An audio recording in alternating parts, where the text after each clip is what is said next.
So hopefully everyone's got their cup of tea and coffee ready to go. Firstly, welcome everyone to the State of Loyalty Programs in Retail webinar. As stated, for those who missed it at the start, I'm Joe Danta, Sales Director at Antavo. Today, we are really excited to share with you insights on the current and future landscapes of retail loyalty programs. We will talk about what's happening in retail, what trends we are seeing, the power of data and personalization, and building a business case for loyalty. And today I am with three fantastic experts. We have Agnes Fodor, Head of Solutions Consulting at Antavo. Agnes has been really kind to step in, as unfortunately Sarah couldn't join us today. So big thank you for joining us today, Agnes. And I'm also excited to introduce Lars Formanek, Senior Strategy Consultant EMEA at Acxiom. And we have Dominik, Pribyla, Product Marketing Manager at Bloomreach. So a big welcome to our speakers, and you'll be hearing from them shortly today as we have a jam-packed agenda. Speaking of agenda, let's talk us through what we're going to be covering today. So Agnes will be giving us an insight into the latest changes in retail loyalty programs, highlighting some key future trends to look out for. Dominik will be showing us what it really takes to run great personalized campaigns. And finally, Lars has got some great examples and frameworks to share with you on how to build a successful loyalty business case. We then have 20 minutes at the end of the session for questions and answers. And we plan to wrap up about 10 to 15 minutes before the hour. So you'll have time to maybe check Instagram or TikTok before your next meeting. I'm only joking. To ask questions, what you have to do, there is a GoToWebinar panel on the right of your screen. You can see the label questions there. So you can simply type your questions at any time during the webinar today. So if there's a particular topic that comes up, feel free to post that question in real time. And what we'll do, we'll look to answer those in the Q&A session at the end. But before I hand over to Agnes to start us off, of course, there needs to be a shameless plug for Antavo. So who are we? Antavo is a headless pure-play loyalty engine, which means really simply that our platform allows you to build and scale your loyalty programs at an incredible pace. So incredibly proud to be recognized as best in class under this category by both Gartner and Forrester. And Antavo now powers some of the best loyalty programs out there, including the likes of KFC, BMW and Brewdog, to name a few. We now support over 50 million loyalty members in over 60 countries. And the way we've done this is we have built a no-code loyalty workflow editor, which you can see in the back image here. Ultimately allows brands to create and manage their program through a simple drag and drop interface. And the Antavo platform is easily integrated with your existing tech stack. A great example being our out-of-the-box integration with the Bloomreach platform for one. So from omnichannel right through to gamification capabilities, Antavo really has you covered and allows you to build a program which can engage your customers both online and offline. And if you would be interested in learning more about the Antavo platform, feel free to reach out and connect with us. We'd ultimately be really happy to help you. So shameless plug over. I'm now very excited to hand over to Agnes, who is now going to introduce the changing world of retail loyalty programs. Over to you, Agnes. Thank you, Joe. Very welcome, everyone. My name is Agnes, and I'm leading the solution consultant practice at Antavo. We'll talk about some of the key challenges of the retail industry, how to overcome these, as well as opportunities of some specific market conditions we experience currently. Unfavorable market circumstances led to numerous challenges that impact the competition as well as consumer behavior. Here, we listed a couple of key trends observed. While we see the challenges manifest globally, store closures are very high, especially in the US. Consumer price sensitivity increased. They not only look for cheaper goods, but also expect high quality products at the same time. Personal values and respective brand perception also started to gain momentum, having social causes and sustainability practices favored by consumers. D2C channel is not new. However, it is getting more and more represented on the market, demanding consumer attention, which leaves single-channel sales businesses more difficult to compete. While Black Friday resulted in a 12% increase of consumer spending last year compared to the year before, the same spending spreads across a higher number of competitors.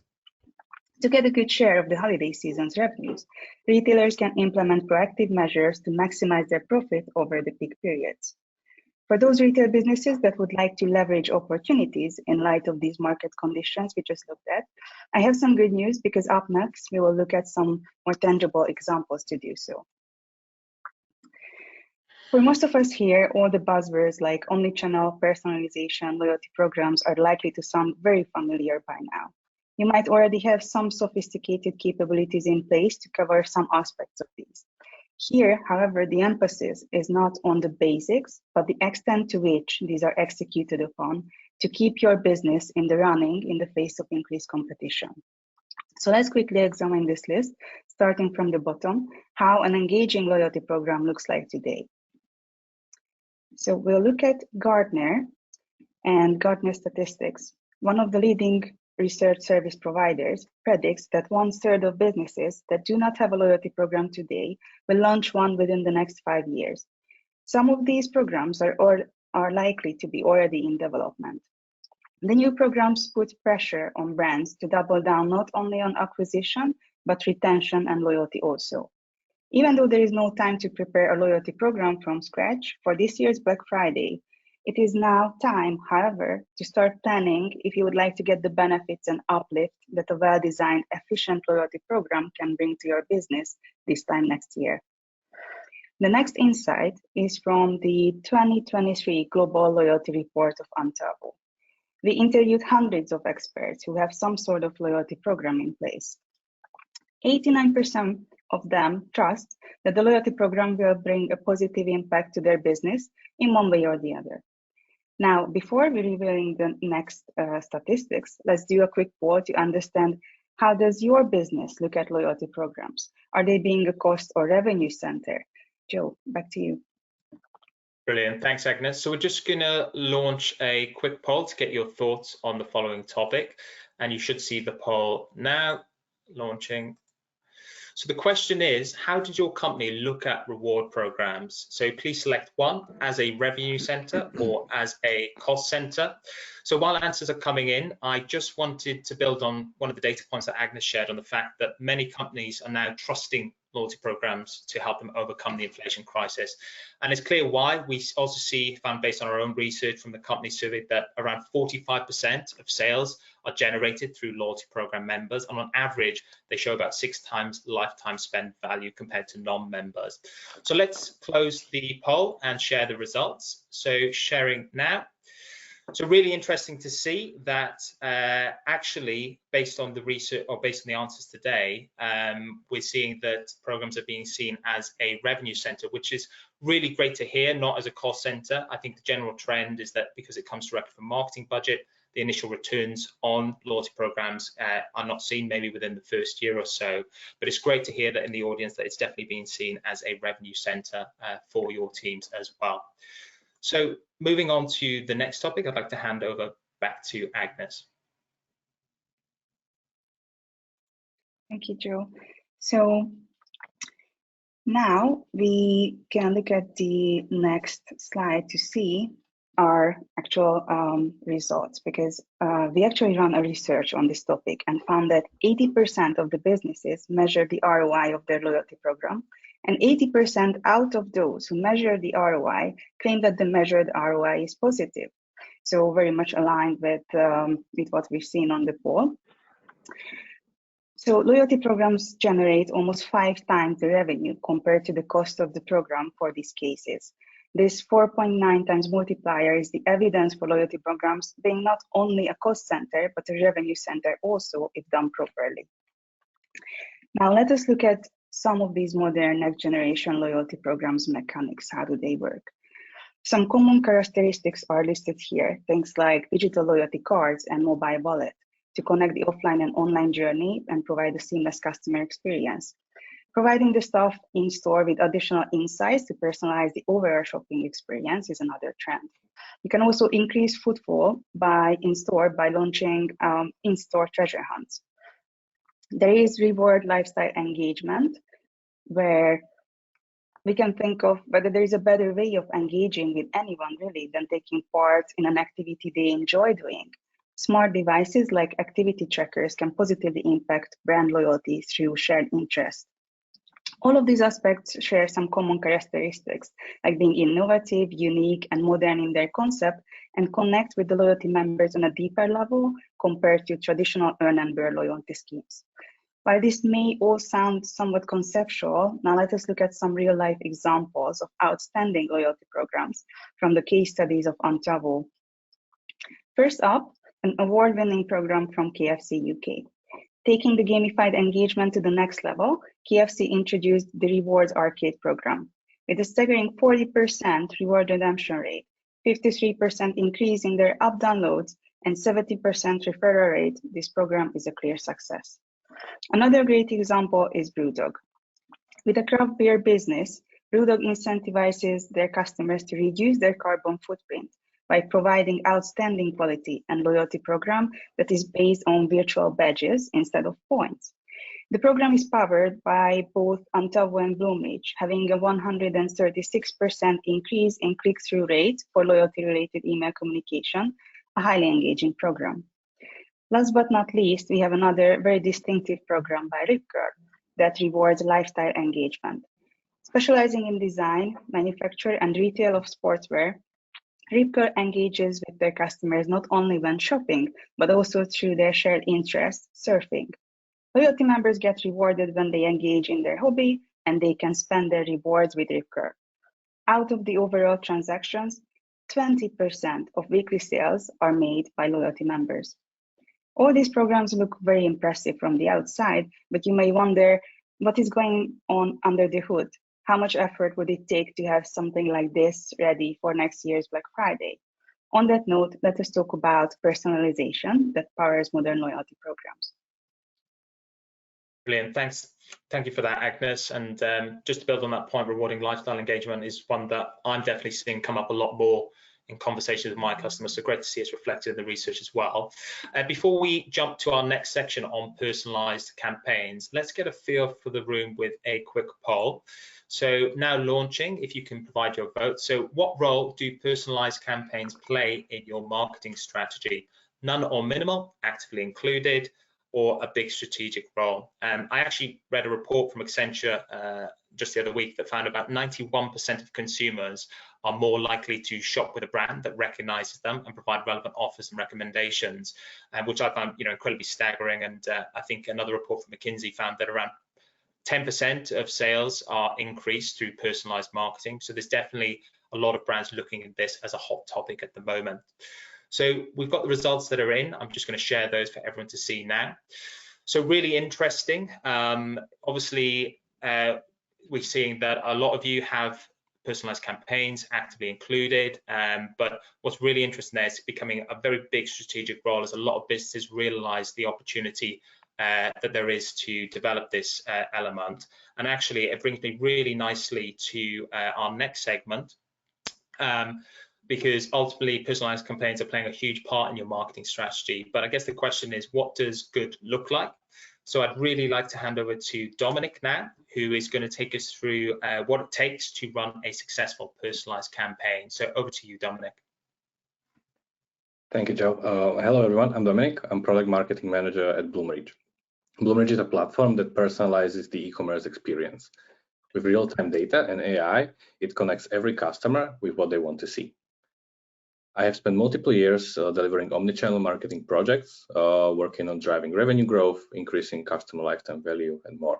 In my piece, I would like to focus on personalization and aspects that are a bit technical, but mostly strategic, with some pretty cool examples on how to level up your personalization efforts. This lines well with the results of the poll, I would say, as we are seeing almost very little percentage of audience investing minimal efforts, but everybody sees it either actively includes personalization in their marketing or is making it a big strategic role. When we look at the market, we can't talk about personalization without talking about data collection. Data is the new oil that drives businesses, and they know it pretty well. 70% of business leaders say their company has increased collection of customer data over the last year, with 63% of them showing concerns as they think their company should do more to strengthen their existing data collection measures. This trend is also very concerning for consumers, as the vast majority say that data privacy is a growing concern for them, with 68% even being concerned about the amount of data that is being collected about them. So, as I mentioned in the title of the privacy personalization paradox, where is that paradox? Aren't businesses just greedy and gather as much data about consumers as possible and then use it against them? Why is the market not fighting this more? Well, the paradox is that consumers actually demand the very thing they are concerned about. 75% tried a new shopping behavior during the pandemic. As we all switched to online shopping, new consumers got a taste of it, and those familiar with it got even more experience. Now, 71% expect to get personalized content, as they know that the data companies collect about them can be used to make their shopping experience better. And it has really become a strong expectation, as 76% get frustrated when this need isn't met. So hence the paradox. People want privacy, but they also want personalization. What does that mean for businesses? Well, it means that although you can collect data, you are now expected to do it the right way, and you have to prove it with the shopping experience you deliver to them. Consumers clearly state their expectations when they share their data. They want businesses to make it easy for them to navigate in-store and online, give them product recommendations, personalized search results, send personalized offers, and more. This means that customer data is not free anymore. And all these requirements listed are the price companies have to pay in order to meet consumer demands. But let's look at how we can actually achieve it. First of all, we need to look at the foundations of your data collection. What tools are you using and how well they communicate with each other? The most common issue we encounter is the problem of a disconnected tech stack. In practice, this means that although your email, SMS, web optimization, loyalty platform, and others all collect customer data, but it only goes one way. They are not connected to each other, so each of the tools only gets a piece of the whole customer context. For example, you might send segmented emails well, but you cannot automatically follow up with SMS for those who missed your email, because your SMS platform doesn't have that information.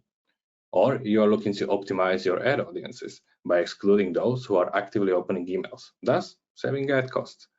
But Meta or Google don't have information about your email open rates, so you have to do things the hard way again.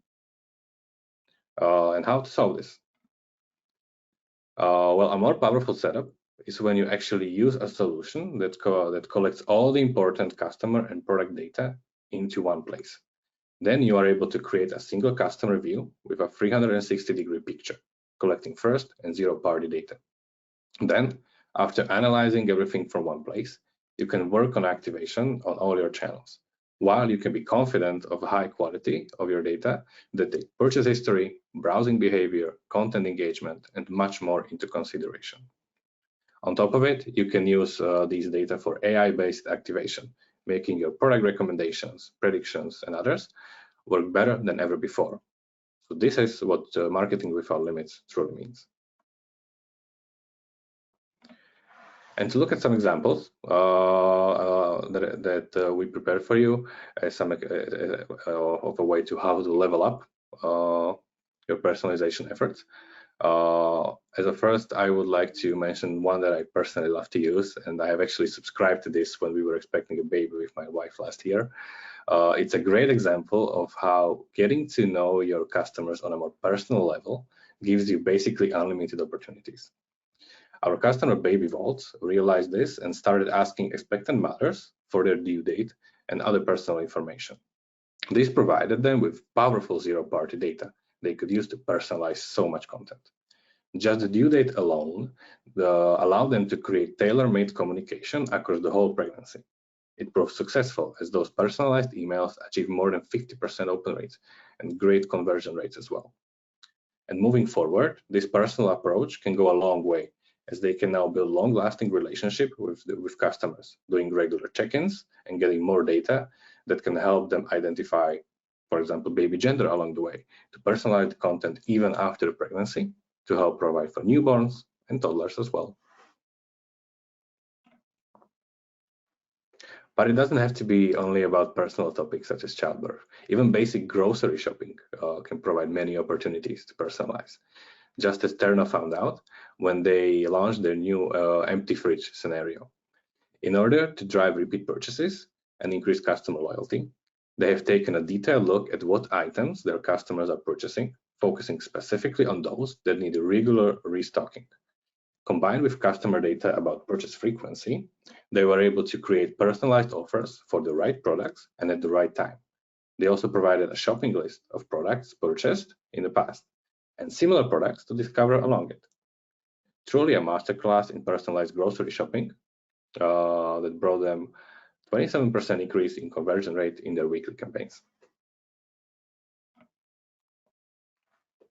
And last but not least, to keep up with current trends, AI can be your best friend when you're looking to scale your personalization efforts. Our client Bimago used this to perfection with our contextual personalization feature. This feature is an AI-based upgrade to regular A/B testing, where instead of randomly assigning customers to different content variants, it looks at each customer's context to make decisions about which variant to show. It selects the best variant for every customer, not just for the winning majority. This helped Bimago increase the conversion rate by 44% compared to regular A/B testing.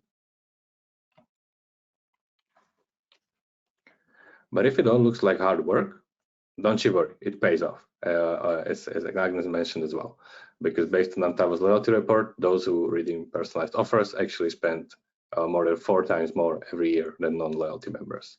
So when you actually invest into building a single customer view and take advantage of the full customer picture, it is the right step towards winning customer loyalty. And where to start? So how to build a business case for loyalty programs driven by personalization? I think that our next speaker will tell you about it. Brilliant. No, thank you so much for that, Dominik. And one of the figures you shared from McKinsey on consumer expectations was actually particularly revealing and interesting to see that I think milestone celebrations as well as seamless online and in-store experience were such important themes there. And as you said, it brings us nicely to our next topic, loyalty business cases and strategies. One thing to note, if you do have any questions for Agnes or Dominik based on the topics discussed so far, the question section is now open, so feel free to submit your questions as you go along. But before we hand over to Lars, it would be also great to get insight into our audience's plans for loyalty this year. So in our next poll, we're going to be asking, what are your loyalty plans for the coming year?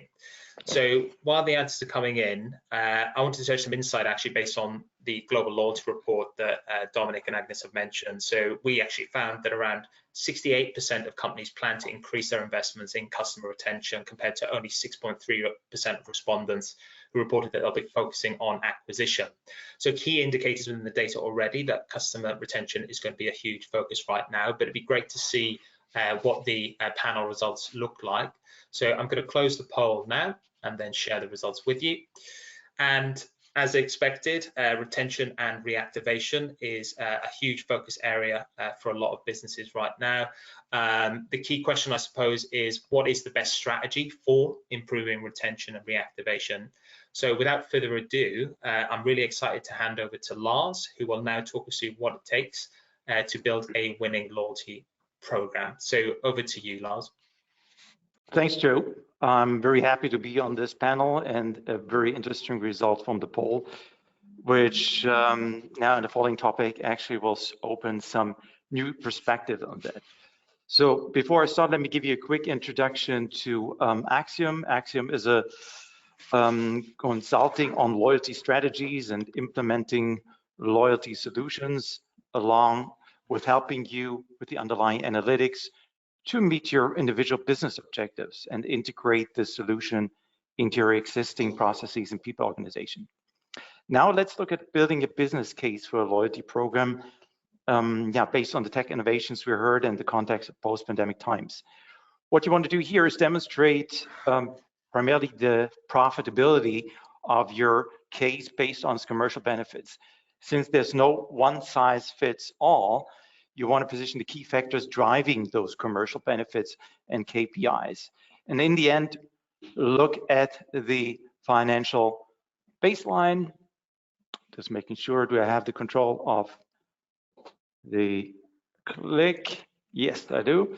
Look at the financial baseline, add a target growth factor, so you then can develop the roadmap to realizing your objectives. First factor, CLV, is still the most important KPI to put forward, but the assessment of CLV today needs to be slightly different. It is the accumulated revenue figure calculated over the typical customer lifespan, which is typically 3 years, or depending on your business might be different, which then also has an impact on several other factors such as higher, more frequent spending and upsell and cross-sell opportunities, which you should be highlighting in your plan.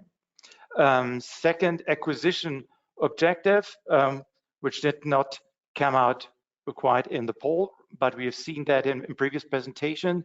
It is becoming a rising objective of loyalty versus retaining customers, because particular leading companies with leading loyalty programs today trust will support competitive positioning in this market of slowdown growth.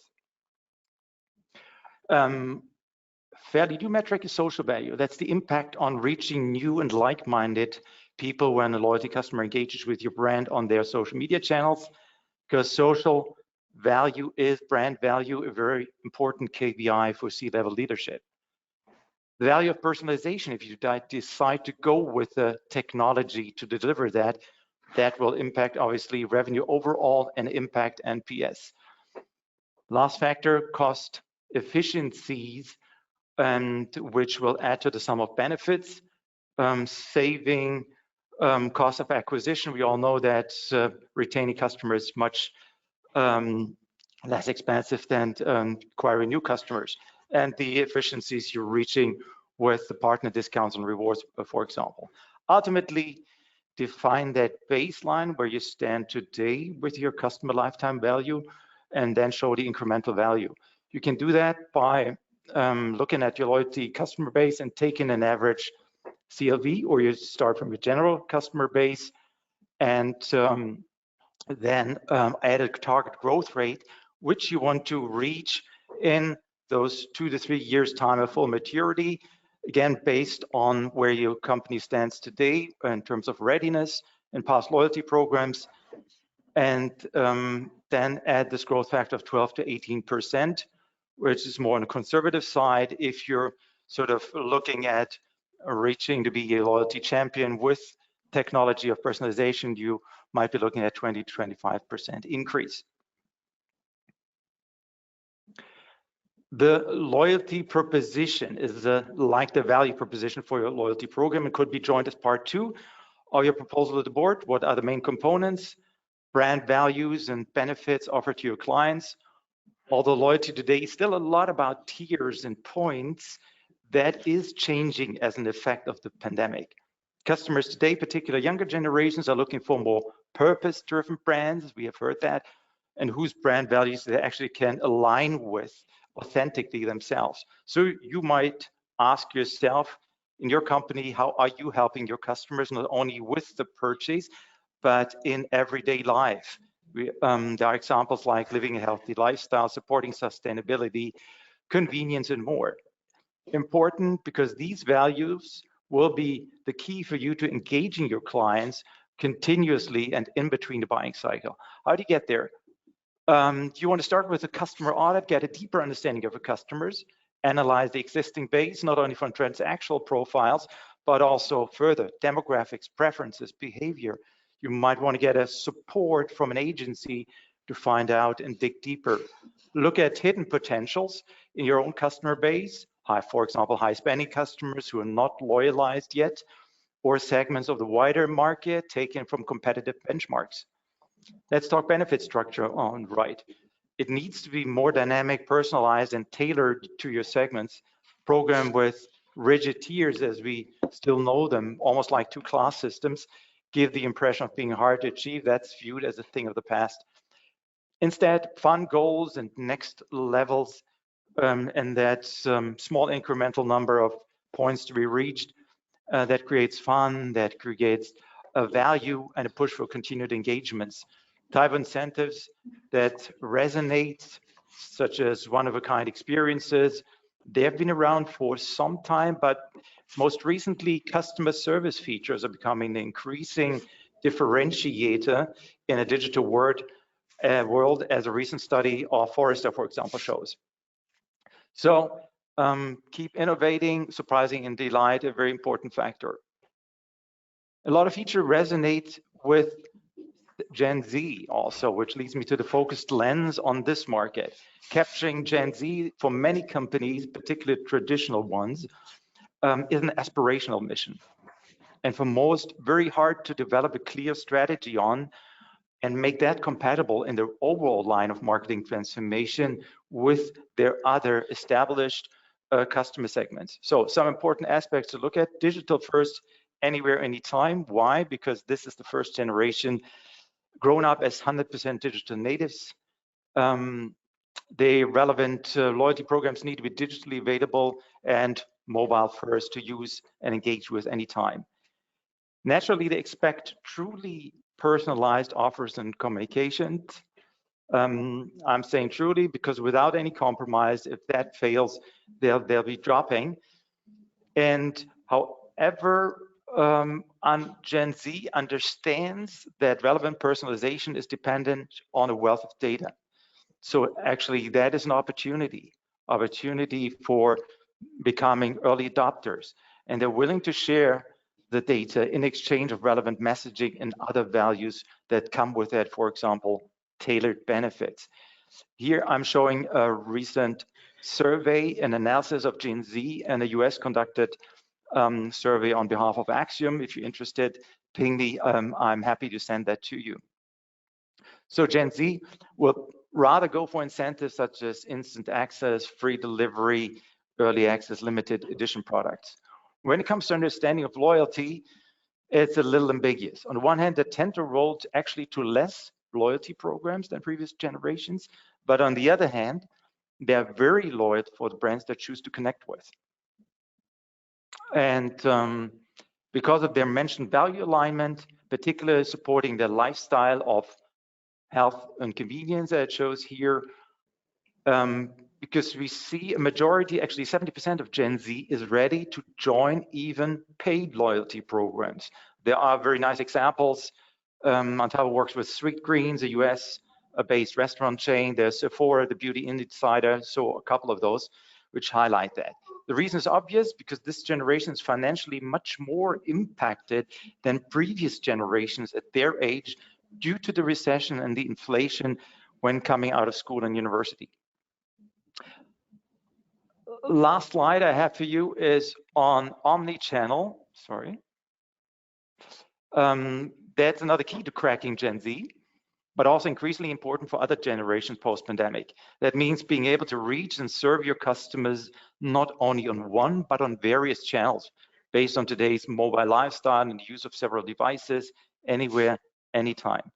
One aspiration that's still very challenging for many brands is the connection of online and offline experience. So in other words, in-store with digital experience. Getting your customer back into the store is a rising trend in retail just now to bear up against powerful e-tailers. But you need to offer that extra enhanced experience that drives customers from the digital platform into the store and offers also Gen Z to be digital first when coming into the store. Here's a very good example of the digital Burberry store. Loyalty customers are invited, just to give you an impression how that works, invited via the app, and in China it's integrated in WeChat, to discover the store and its products. They earn points by scanning select product labels, but can also earn points in form of social currency, for example, by sharing your scanned products and experience with your community. And what I like about it a lot is the fully connected here now experience, because the customers are also incentivized to spend their points right there. That's the problem that a lot of companies have in, for example, in-store coffee lounge. And it's not for any regular item, it's for exclusive items to those loyalty members. So the experience is instant gratification leading to an extended customer and distinct customer experience in the store, a smooth blend of offline and online, further augmentation possible with AR and VR as we see it. You may know pre-sizing, pre-fitting, virtual games in a digital brand world where you're hunting for treasures. Agnes mentioned those earlier, to unlock next levels and next badges or really gamified feature. Yeah, and that actually brings me to my end. Key takeaways you can take from the slides, what you need to look at for the business case, or feel free to ask again now in our question and answer session. Thank you. Amazing. No, thank you so much for that, Lars. I love that Burberry example, and some really critical points there raised. One actually that stood out to me was around brand value alignment. I know we're seeing a lot more businesses looking to reward ESG actions in their loyalty program. I think the data there suggests that the rise is only going to continue, particularly as it resonates so much with a Gen Z audience, as you highlighted there. So big thank you to that, and big thank you to all our speakers for their presentations. And now for the scariest part for the speakers, it's the question and answers time. So I know some of you have been really active in the Q&A chat. So, but for everyone, if you do have any questions, you can type those under the questions label on your control panel, and then simply send the button. And obviously, if you do have a question for a particular speaker, feel free to address that in the question submission as well. So let's take a look. So let's have a see. I would think it would be good maybe to kick off with a question for Agnes, actually. So one that we've got is really around, it seems to be selecting the loyalty platform vendor, and maybe how you should start looking at that. So it'd be good to get an example maybe from you, Agnes, on maybe what best practice looks like. Thank you, Joe. I would say most of the time this question is addressed from the angle of cultural fit and functional requirements. And while all of these are very important, they should be typically covered as part of the RFP, so the request for proposal process. And today I would like to highlight another aspect which may result potentially in some cost saving for businesses.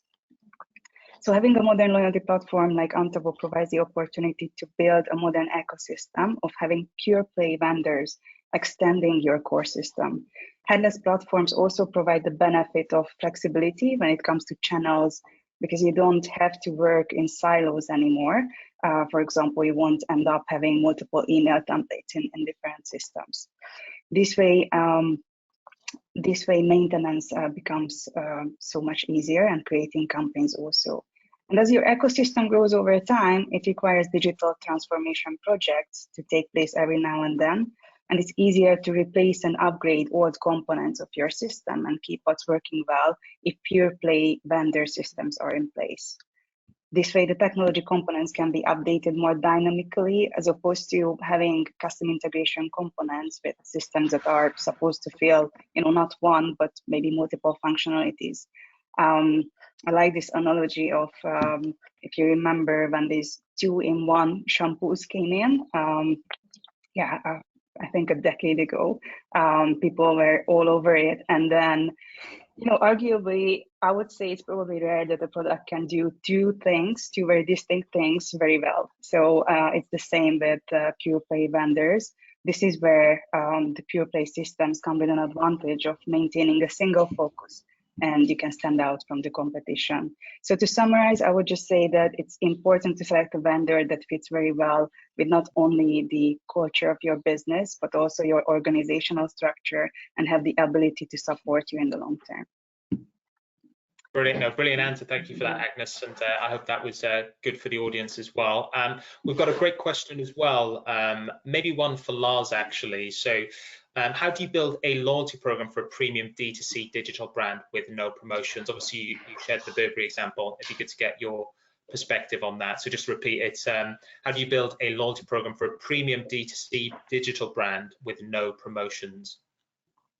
I mean, definitely you want to, first of all, depends, do you have a loyalty program already, or start from scratch?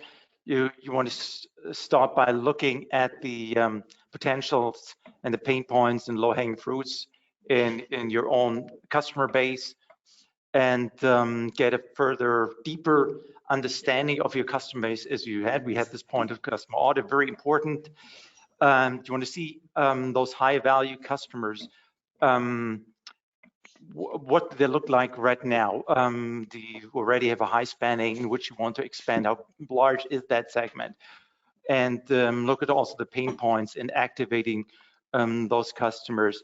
Develop a more data-driven segmentation, which will then help you build out that premium segmentation, and then get the right loyalty solution, which will help you in building out the personalization and activation of those premium customers.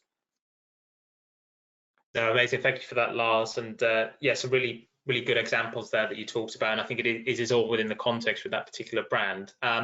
We've got one here for Dominik as well. I think it's around the personalization point. So again, maybe building on, it seems, some of the best practices if you want to make rewards personalized too. I don't know if you have any good examples for that as well, Dominik. Definitely. I think that a good start is the one with Brewdog that Agnes mentioned during her presentation, with all the badges that Brewdog customers can collect.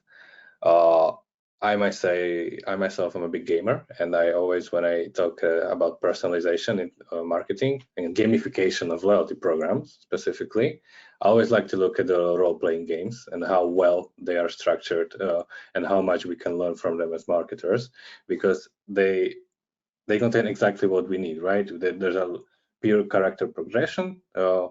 For a customer, he or she can achieve many different things, many different milestones along the way, where you can interact in real time throughout the whole customer journey. So when we talk about those personalized rewards, looking at some gamified options, especially in terms of Gen Z that need a lot of instant gratifications these days, going real time, doing smaller things, smaller rewards that are relevant is for me a way to go.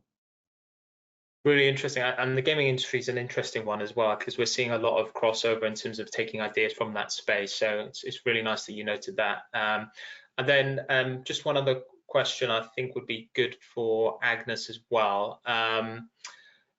What do you think is the best approach, Agnes, is for launching a loyalty program? Is it to do kind of an MVP phase, or to do kind of a big bang loyalty launch as it's been described? Very good question, Joe. I'll keep the answer short because I know we are running out of time. But just to say, I would say that the fast go-to-market definitely helps to keep the momentum for the team implementing the program. So starting to build up the loyalty program base can become time sensitive given the number of statistics, the numbers and statistics we saw earlier, right? As the market is expected to be flooded with new programs very soon, a key success factor may become the first mover's advantage, because acquiring new customers is typically 4 to 5 times more expensive than retaining them. So that's statistics you might see all over the internet if you just search for that. But yeah, that would be I think a key. Yeah, some of the key aspects to this. No, great answer. Thank you for that, Agnes. We've got a really nice question maybe to end on here. I'm looking at it, it's probably maybe one relevant to Lars in this case. So in a scenario where retail seems to be declining, are loyalty programs effective? Any experience with e-commerce loyalty programs? So I'll repeat that one for you as well, Lars. In a scenario where retail seems to be declining, are loyalty programs effective? And could you talk about experience with e-commerce loyalty programs? Right, as I said, loyalty programs are particularly looked at today to become support to acquiring new customers, because that supports differentiation. And when building the loyalty solution for e-commerce, obviously the value proposition needs to be slightly built and based on that business model, and will then create value as well as the incentive structure which works for e-commerce.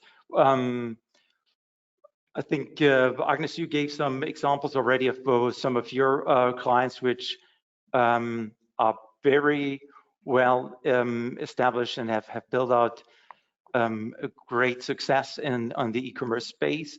Maybe we can list some of those. I actually want to add to that, because there were some customers you listed as best practice in the e-commerce space. But definitely, as I said, important is that you develop an effective customer base based on first party, particularly now when we're looking at the demise of third party cookies. Building on the wealth of first-party data you have, created precision, and build out on lookalike models to expand on that customer base and target them very well, which will help then build your e-commerce model and your success for the loyalty program.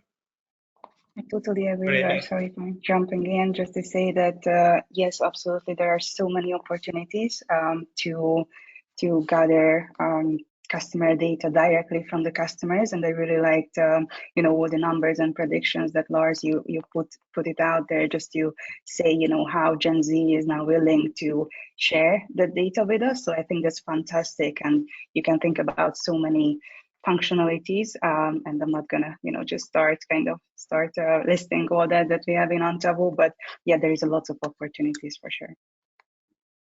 Amazing. No, thanks, Lars and Agnes. And I'm surprised we've managed to go this whole session without mentioning the dreaded word AI. So I can't let this webinar end without a question on AI. And we'll probably close on this one, and probably good to end on Dominik. So how do we make sure we maintain personal communication with the inclusion of AI generated content? One question there for you. Well, the short answer would be we never take the human out of it, right?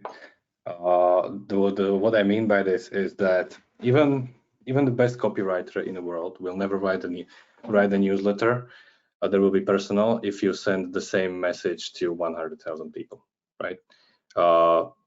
The same with imagery, the same with the content in there. It's actually not that much about what we use with. We can generate images with AI. We can generate subject lines. We can generate basically the whole content of emails, of SMS messages, and much more.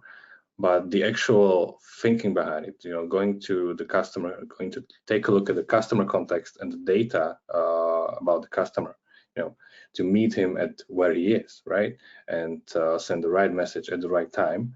Then even when you, and as we should be, making our work more efficient, when we use AI to generate content, right, it will be personal. It will still be personal because you will send it at the right time to the right person with the right products, etc.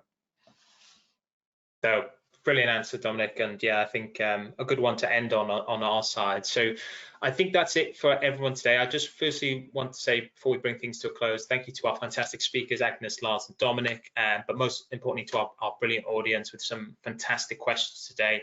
On a technical note, we will be sharing the recording of the webinar with you in a follow-up email. And obviously, we've had some great feedback in the chat already, but I hope you found this webinar particularly valuable. Any of the topics raised, if you want to find out more or have a discussion with any of the speakers, I'm sure they'll be happy to connect.